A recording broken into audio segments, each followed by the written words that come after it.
Over the past 10 years, I've made 5 feature-length documentaries that reached many millions of viewers around the world. And these documentary films have taught me a lesson which I'd like to share with you today about the ability of documentary films to help people who experienced pain and trauma. To be quite honest, I didn't plan to be a filmmaker. When I was 22 years old, I completed a very long military service in an elite commando unit where I specialized as a mine clearance expert. So you can imagine that after doing it for quite a long time, I wanted to do something totally different. So I bought a ticket to the United States and I started to travel. Now I had a plan. I thought to myself, I'd travel for a couple of months, then I'm going to go back home, get a serious job, get a serious education, make my mother proud. Well, it didn't work out. And I ended up traveling for more than 7 years. And when you travel for so long, you meet so many people, so many amazing stories. Some of them really touch your heart. And at some point, you get a little sad because you realize that you meet a person or an animal, and you know that the day later or the day after, you will move on and they will stay there and you will never, ever meet again. Everything is so temporary. So in order to solve this sadness that I felt in my heart, I bought myself a camera. And I started to write and to photograph for national and international magazines. This way I knew that all these amazing moments that I have with nature, with people, will stay with me forever. That was the first time when I actually realized that the camera is not only documenting reality, that a camera is actually an amazing tool to create memories. One of the things that I loved to photograph most was the underwater world. I just loved to share the beauty that I saw down there. So when I finally came back home after 7 years of traveling, I was thrilled to get a job as an underwater photographer in a place called the Dolphin Reef in Eilat, in Israel's southern city. It's a very special place where dolphins who live in the open sea can come and interact with people. And my job was to take pictures of them, and someone even paid me to do it. So life was pretty good. But then one day, as we say in filmmaking, came a twist in the plot. And I was called again to service, and again I had to go into minefields and try to locate and disarm the mines. And one night, one of the mines that we were working on exploded underneath my friend, and he lost his leg. I was very close with another guy. I was injured from sharp nails in my face.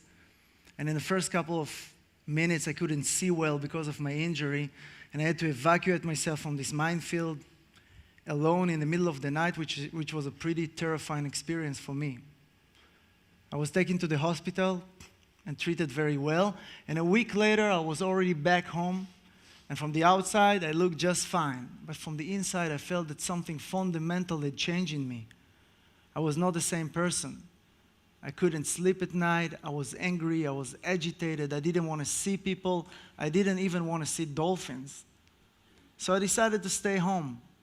And you know how it is when you're down and depressed and you stay home. It doesn't get better. But luckily, I have this very good friend who called me after a couple of days and said, Yonatan, life goes on. And the dolphins are still there. And they're waiting for you. And I decided to give it a chance. So the next morning, I woke up very early and I went to the Dolphin Reef, and it was a very clear day. I'll never forget that day. No wind, no waves. The ocean was flat. And I entered the water, and as I stepped into the water, a dolphin came to me.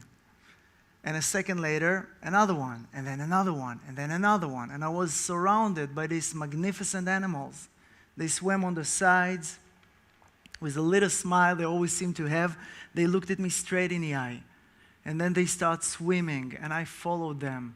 And I dived with them for 45 minutes, and they wouldn't leave me alone for a single second. Nothing like that had ever happened to me before. And I was literally crying and laughing in my diving mask. And I promised myself that when I get out of the water, I will tell this story about this inexplicable connection between men and dolphins. and how these connections can help people who experienced pain and trauma. Now, I didn't know how to do that, but I started to work on a film which became my first feature-length documentary, Dolphin Boy. Dolphin Boy tells the story of this teenager who was bullied at school, and his trauma was so severe that he couldn't speak anymore. He didn't say a word for a couple of months. And his amazing father takes him to the dolphin reef where he creates some kind of non-verbal communication with the dolphins that finally brings him back to life. And Dolphin Boy became a pretty big international success. It's the first and only Israeli documentary that was acquired by Disney Pictures for its remake rights. But when I just started to work on this film, I had a very big problem. You see, I spent so many hours in a week with a person who was so traumatized, and I had a camera in my hand. And I started to ask myself, what if I make a mistake? What if I ask the wrong question? What if I say the wrong thing? What if I edit the film in the wrong way? What if I cause this poor boy even more pain and suffering? I didn't want to do that. I felt responsible. And then I had another problem. Because I spent so many hours with a traumatized person, my own trauma started to resurface. And again, I couldn't sleep at night. Again, I was agitated and angry, and I didn't want to see people, and I was down and depressed. So I did something which I highly recommend to any one of you who ever planned to make a documentary, and I went to therapy. And during this therapy, I was actually, to my surprise, diagnosed with PTSD, post-traumatic stress disorder. And during this therapy, I also understood that my trauma, like in many other cases, is based on past traumas. When I was young, when I was a boy, my cousin was murdered, and then her brother died in a car accident. It was a big trauma for the whole family. Then 4 of my very best friends, very dear friends, died in my early 20s within a very short time period. And all this sadness, all this loss surrounded me, and I felt so miserable and sad. It was a very bad time in my life. So naturally, I thought to myself, I shouldn't make this film, Dolphin Boy. I should do something else with my life. I shouldn't touch this pain. But there was another part in me, another voice in my head that said that I must continue, that I must find a way to tell this story. So in the next couple of months, I read everything I could read about trauma and recovery, and I interviewed dozens of experts from different fields, brain researchers, psychologists, psychiatrists, to try to better understand the mechanism of trauma and recovery. One of them was a psychologist named Yoram Ben Yehuda, who had been for a long time the chief psychologist of the IDF, of the Israeli army. And Yoram told me something very interesting. He said that in the past, post-traumatic victims that he worked with described their traumatic experiences in still pictures, in photographs. That's how it was embedded in their mind. But that today, due to technological and probably also cultural developments, post-traumatic victims describe their traumas in videos, in moving pictures. And that gave us an idea that maybe we can reverse this process and help people who experience trauma by creating together with them documentary films about their trauma and about their recovery and about their lives. And by doing that, we'll be able to create for them alternative narrative, alternative post-traumatic memory. So we created this protocol which we call DocuTherapy, and in the past decade we used this protocol with many first response organizations in Israel, in some mental institutions, in private therapy. I even use parts of this protocol in my documentary films, commercial documentary films. And the idea of DocuTherapy is to involve the person who experienced trauma in the creation of a film about his life.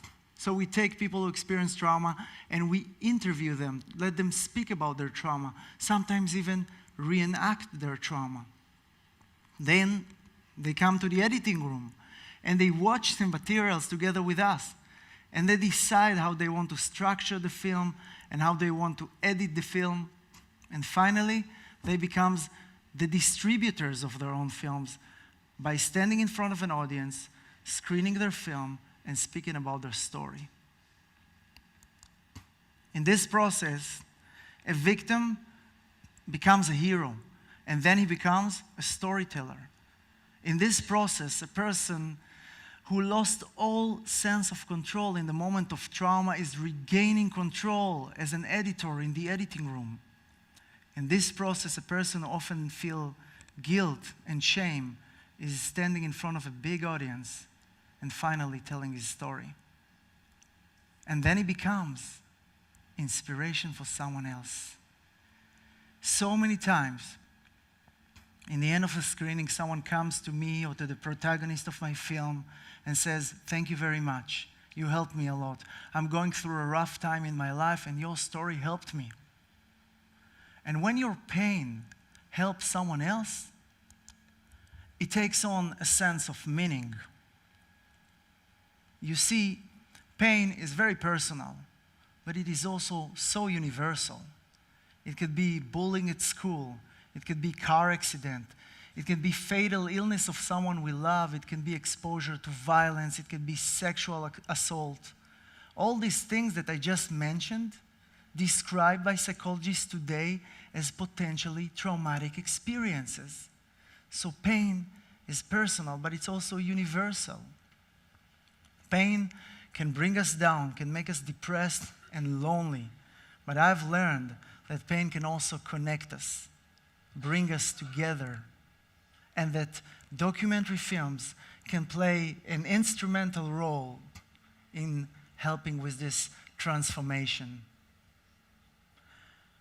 Following Dolphin Boy, I've made 4 other feature-length documentaries that reached many millions of viewers around the world in many countries. They were translated to dozens of languages, and all of them are dealing with pain and trauma, and I don't think I would be able to make them without my own personal experience. These films took me to some amazing places to lecture in front of hundreds of thousands of people. They even brought me to the United Nations main offices, and they even brought me here to meet with you today, tonight. This film won dozens of awards. Sometimes my wife and my daughters come with me to these festivals or these screenings to remind me what is the most important award I will ever receive in my life. So why do I tell you all this? First of all, we're talking about the future today, and I believe that in the very near future, more and more psychologists and psychiatrists will use editing softwares, will use cameras in their clinics. Technology makes it so simple, and it is such a powerful tool to help people. But there is another reason. Gabriel Garcia Marquez, who won the Nobel Prize for Literature, said once, "Life is not what one lived, but what one remembers, and how one remembers it in order to recount it." Now, don't get me wrong. I don't think that Garcia Marquez meant that we can change the past. We can't. I won't be able to bring back to life my dear friends or cousins that died so young, no matter what film I will ever make in my life. And part of this sadness will always stay with me. But I can have some kind of control on how I want to tell my story and what kind of meaning and purpose do I want to give to it. And the nice thing about it is that we don't even need cameras to use this technique. We all have, or most of us have, these 3D cameras we call eyes. Most of us have these amazing stereophonic microphones we call ears. And all of us have this super complicated editing software we call the brain. In a way, and to a certain extent, we are the directors of our own lives. We can always reframe the picture a little. We can always shed a different light. We can always focus on something slightly different. And we can find, I believe, even in a very sad story, moments of forgiveness, of friendship, of courage, of understanding, of compassion, of redemption, of hope, and love. Thank you very much.